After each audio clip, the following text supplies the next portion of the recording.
So have you ever heard someone saying, project lifecycle, you start, you execute, and then you close? Have you ever heard someone saying, project lifecycle, you only start by documenting the requirements, you execute the project, you close the project, and so on and so forth? That is not always the fast-track way of defining what is a project lifecycle. So let us go through the project lifecycle structure together. So here, and welcome to my channel. So in this video, I'm going to take you through the understanding and the appreciation of project lifecycle. I've seen so many platforms where people have been asking, what is a project lifecycle? And you'd find that someone would quickly just move on to say initiating, executing, monitoring, and then closing the project. That's not normally what we call the project lifecycle. There are actually a number of activities that you have to go through for you to say you've gone through the cycle or the life cycle of a project. So let's move on. Hello, and welcome to my channel. My name is Oscar Mbira. I'm a certified program and project manager. In this video, I'm going to enlighten you on the project lifecycle structure, project lifecycle stages and phases, the understanding and the reason why you have to choose a project lifecycle. So let's move on. I hope you're enjoying the video so far.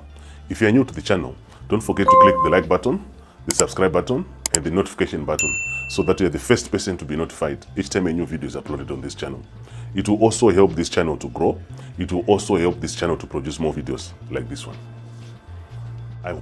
So the other day, I was following some discussion on one of the social media platforms, and I saw a comment from one of the members who was asking on what is really a project lifecycle. And to my surprise, I realized that there were some people who were quick to respond. For example, I saw someone responding like, you go through initiation, then you go through the planning, execution, and then you close the project.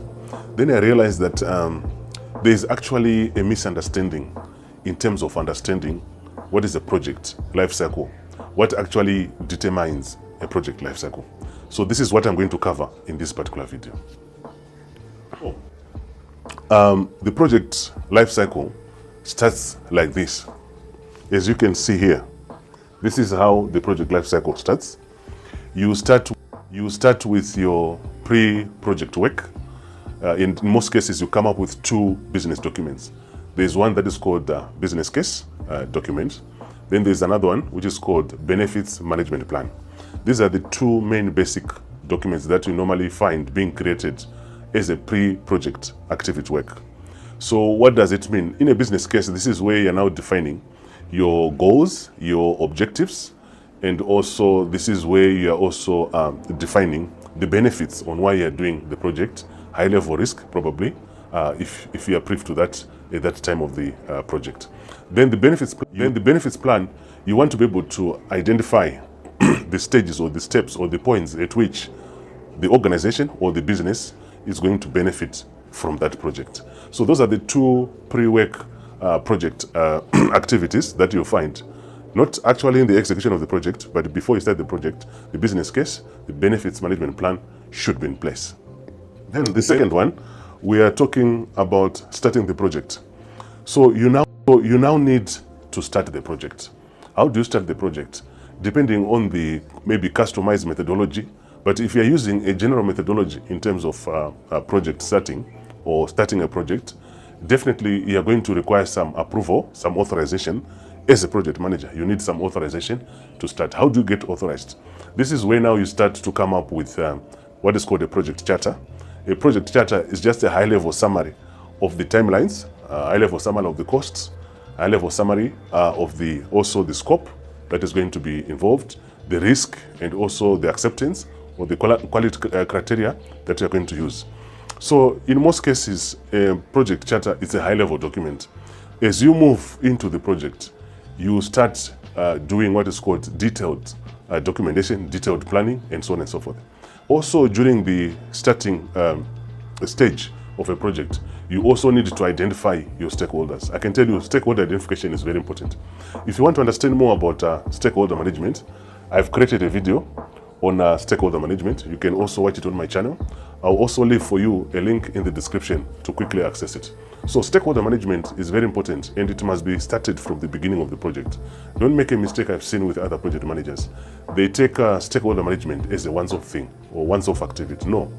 Stakeholder management must be continuous all the way up to the end of the project, because they vary, they depend on the task being executed. They also vary from phase to phase. They also vary from stage to stage. So during the starting up of a project, make sure your project charter is there. You get approval as the project manager to start implementing, to start applying resources, whether physical or non-physical, human or non-human resources into the project. So you need that authorization. For you to get that authorization, you first need to make sure that at least you have the approval through the project charter. So the project charter also can give high-level timelines. Is it 12 months, 14 months, 2 years, 20 years, and so on and so forth. Then as you go deeper into the project, you start doing what is called project planning, detailed project planning. Then you can see we now have organizing and preparing the project. So organizing and preparing the project is also very, very important, because this is where you now need to do a lot of planning. Planning, it consists of so many documents, a number of them actually. You want to plan on your scope, you also want to plan on your requirements, you also want to plan on your team structure, you also want to plan on the schedule or the activity, the procurement planning, you also want to do the cost management planning, you also want to do even the communication planning, the quality management planning, the risk management planning, the training planning, and so on and so forth. So this is a very important also part of the cycle of a project in general terms. You also need to start organizing and also preparing to execute the project. That is very, very important. And then the next stage is now carrying out the project activities. You now need to start executing. To be honest with you, this is one of the longest stage in a project, execution of a project. Execution of a project takes a bit of time, because this is where you're actually building the product. This is where you're actually building your deliverables. This is where you're actually doing even procurement. There are some stages you don't need to do the procurement earlier. You might do them earlier. You now need to manage the team. You now need to make sure the quality is actually being done in a proper way. You want to make sure that you maintain the scope. You want to make sure that all the stakeholder needs are included. So carrying out the work, which is normally called project execution, is part of the project lifecycle. And this is the longest, and this is where most of the products or most of the benefits, they start being realized. So it is very important also that when you're carrying out the project, I've seen it even in my project. What I normally do is I categorize them into specific phases. Some they want to call them stages. So say for example stage 1, stage 2, like that, or you can even use names. For example, you say UAT stage, you say analysis stage when it comes to software, and so on and so forth. So it becomes very easy if you demarcate your project into those specific phases during the carrying out of a project. Then the last one is the completion of the project. You see, from the definition of a project, which is normally a temporary endeavor, focused on either producing a product, focused on either producing a service, or even a result, which is normally a unique. So you're producing something unique, where the product is unique, result is unique, service is also unique. So the word temporary, it means it must have a start date, a beginning date, and an end date. So when it comes to ending the project, this is what we are calling the completion of the project. You don't end the project until everything that is related to that project is done. Say for example, you still have some pending vendor payments. You cannot close the project until those payments are done. You still have some activities, follow-up activities, which are supposed to be executed and completed in that particular phase of the project. You cannot close it. You can only close the project once all the related and planned activities for that project, they are done. That is very, very important. I hope you're enjoying the video so far. If you're new to the channel, don't forget to click the like button, the subscribe button, and the notification button, so that you're the first person to be notified each time a new video is uploaded on this channel. It will also help this channel to grow. It will also help this channel to produce more videos like this one. So it is also very important to note that during the project life cycle, there's something called phase gate or stage gate. These are very important review stages. Before you move from one stage to the other, you need to make sure that you have reviewed what was done before. You need to pick some lessons learned. You also need maybe to reconfirm if the project is still viable. Is it still making business sense to do that project? Sometimes it might not make business sense after 2 or 3 phases. Then you have to stop the project. If you want to understand more about project phases or project stages, I've created a video on project phases. You can also watch it on my channel. I'll also leave a link in the description below for you to quickly access it. So during the project lifecycle, you must have some phases. It could be 1, 2 or so, but at least if you break down the project into smaller units, it becomes very easy to manage it from the start all the way up to the end. So it is quite important that you try by all means to break the project into phases or into stages. That is very, very critical in a project environment. It will help you to micro understand, to micro work, not micromanage, micro work on the phases. It will also help you for each and every phase gate or stage gate. You have an opportunity to look at what went right, what went wrong, what can be improved, what cannot be improved. That is also very important when you're running a project. Like when you join a project, either as a project manager or even as a project member, whether you're joining from external into the project or internal into the project, it is quite important to understand that choosing the life cycle of a project is dependent on the project approach. What do we mean by project approach? There are basically 2 approaches that you can choose from when you want to implement a project. One of them is what is called predictive project approach or methodology. Some they want to call it waterfall methodology. I'll come back to that later. Then the second one is what is called adaptive project approach or project methodology. Some they want to call it agile project methodology. So within these 2 categories, especially when it comes to agile, you have so many other approaches that we're going to go through into. But for the purposes of choosing the project lifecycle, you need to understand whether you're following a predictive or waterfall approach, or you're following adaptive or agile approach. That is very important. So let's go through them one by one to understand. So when it comes to predictive approach, if you know the scope from the beginning, if you know the timelines from the beginning, if you know the cost from the beginning, and you could be asking, Oscar, what does it mean? From my experience, you'll find that some of these predictive projects, you base them on your experience, or even base them on your team's experience in the project, so that you can quickly estimate that this particular activity is going to take, say, for example, 10 days. I've been in the software industry for some time, and I can have implemented banking software for some time, and I can tell you it's very easy to predict or to calculate some of these items. For example, you might be able to know that the analysis stage is going to take how long, based on your previous experience and also the team's experience, and also the design stage, how long is it going to take, the build or development stage, how long is it going to take, this is software, even testing, how long is it going to take for you to do testing. Say, for example, you also want to do dress rehearsals, you also know how long is it going to take to do those dress rehearsals. So it's also very important that you know the scope, you know the timelines, you know the cost, you can even estimate them. Then you can choose the approach to go with predictive or waterfall approach.